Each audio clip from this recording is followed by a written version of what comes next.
Le mineur de Bitcoin Canaan enregistre une perte nette de 88,7 millions de dollars au premier trimestre dans un contexte de déclin du BTC. Les résultats de Canaan au premier trimestre ont été pénalisés par une dépréciation des stocks de 25 millions de dollars et une baisse trimestrielle de 75% des ventes d'équipements, alors que les prix du Bitcoin ont reculé par rapport à leur sommet. Le projet Tor va diriger le financement participatif Web3 pour soutenir la liberté sur Internet. La liberté mondiale sur Internet a diminué pendant 15 années consécutives, avec de plus en plus de pays limitant l'accès à une plus grande partie d'Internet, selon Freedom House. Un député de la BOE affirme que la tokenisation pourrait réduire les coûts et stimuler la concurrence.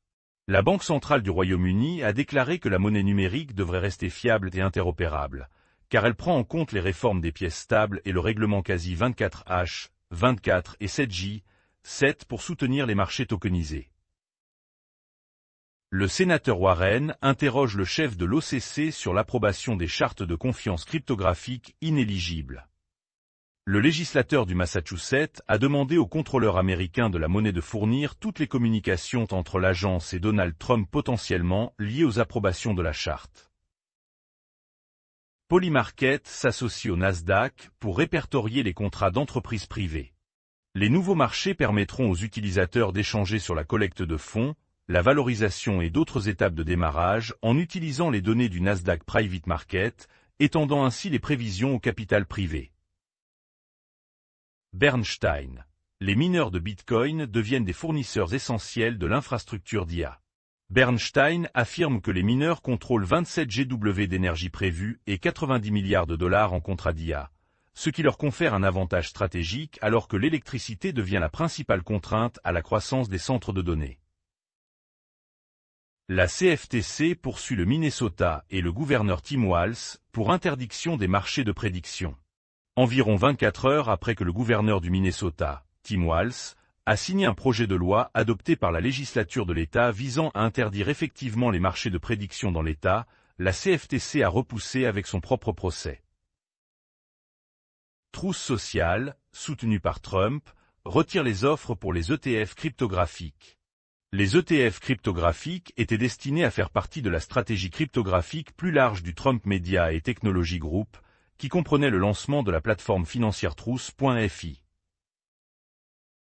Bancre désactive temporairement les transactions après le piratage de 14 portefeuilles. Bancre recommande aux utilisateurs concernés de créer un nouveau portefeuille, de générer une nouvelle phrase de départ sur un appareil propre et de révoquer les approbations si les actifs restants ne peuvent pas être déplacés. AI Financial, lié au WLFI, signale une continuité d'exploitation alors que les pertes augmentent.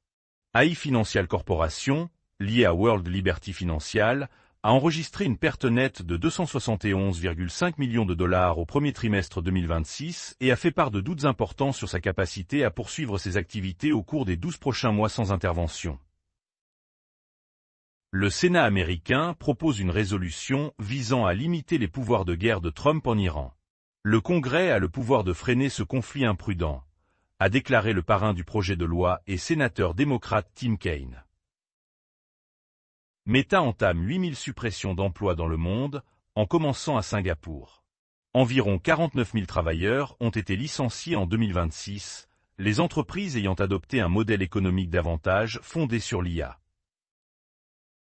J-Hub enquête sur les accès non autorisés aux référentiels internes.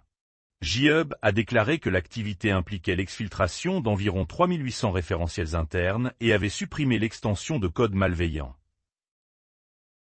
Trump ordonne de réexaminer l'accès des sociétés de technologie financière aux services de paiement de la Fed.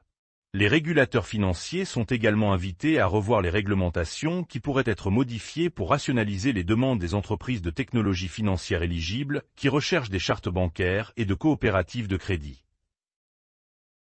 Bitwiz qualifie HIP de « crypto la moins chère », malgré une augmentation de 77% cette année.